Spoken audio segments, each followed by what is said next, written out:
It was October 1945, and the world was holding its breath. Out on the gray, chopping swells of the Pacific, a 20-year-old kid from Nebraska gripped the cold railing of a troop ship. He was a GI, government issue, and like millions of his brothers in arms, he was staring toward a coastline he'd only seen on grainy briefing maps, Kyushu, Japan. He didn't know it yet, but he was a single soul in a machine called Operation Olympic. It was a plan so massive it made the D-Day landings in France look like a dress rehearsal, and it was the opening act for the greatest war that almost happened. While that kid was checking his gear, the Japanese Empire was transforming into a fortress of shadows. They knew the Americans were coming. They had even guessed the exact beaches where the boots would hit the sand. Their leaders had drafted a plan called Ketsugō, which translated to the decisive battle. They weren't playing for a win anymore. Their navy was at the bottom of the sea, and their cities were smoking ruins. They were playing for a tie.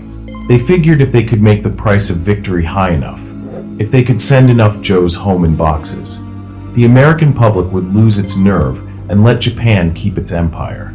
As the invasion fleet moved toward X-Day, on November 1st, the sky above Kyushu wasn't just empty air.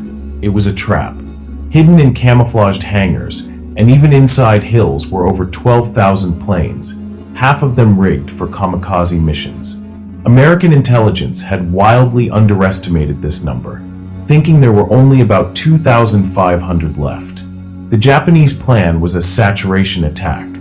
A swarm of suicide pilots, some flying planes made of nothing but wood and fabric to avoid radar, diving out of the sun at the crowded troop transports.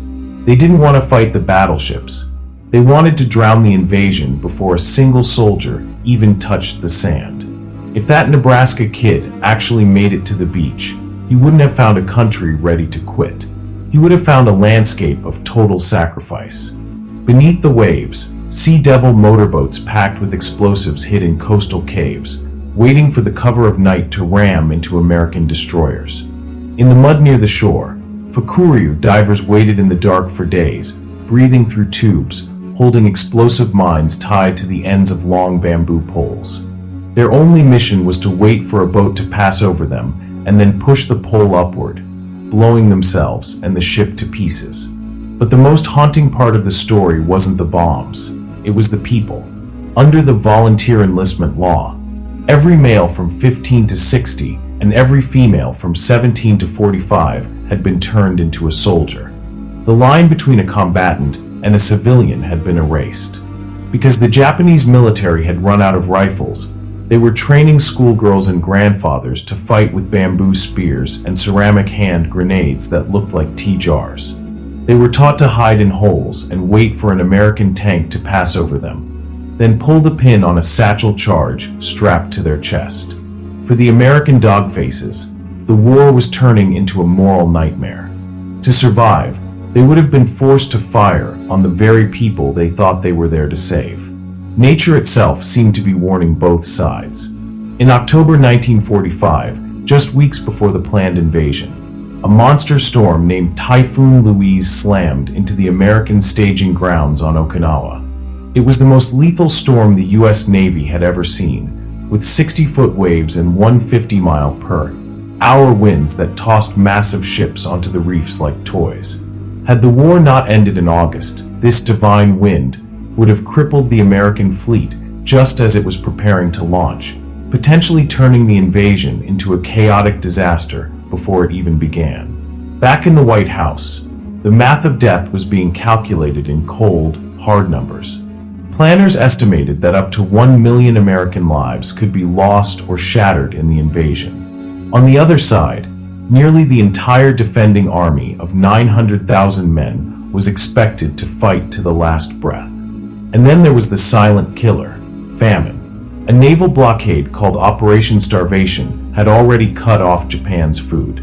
If an invasion destroyed the remaining roads and tracks, millions more would have died of hunger before the first crop of 1946 could even be planted. To prepare for this bloodbath, the U.S. government put its factories into overdrive. They manufactured nearly 500,000 Purple Heart medals in a single run. They expected so many boys to be wounded or killed that they wanted to have the medals boxed and ready before the first wave ever hit the beach. Then, in August 1945, the world shifted on its axis. 2 atomic bombs were dropped, the Soviet Union joined the fight, and Japan finally surrendered. The invasion was called off. The ships turned around, and the kid from Nebraska got to go home, find a job, and grow old. Operation Olympic remains a ghost in our history books, the war that never happened. But you can still feel its weight today. Those 500,000 Purple Hearts were never used for the invasion of Japan. Instead, they were put into storage. Every time a veteran has been awarded a Purple Heart in Korea, Vietnam, Iraq, or Afghanistan, there is a high chance that the medal pinned to their chest was originally made for a soldier who was supposed to die on the beaches of Kyushu in 1945. It's a chilling reminder of a catastrophe we barely avoided, and a path that would have scarred both nations forever.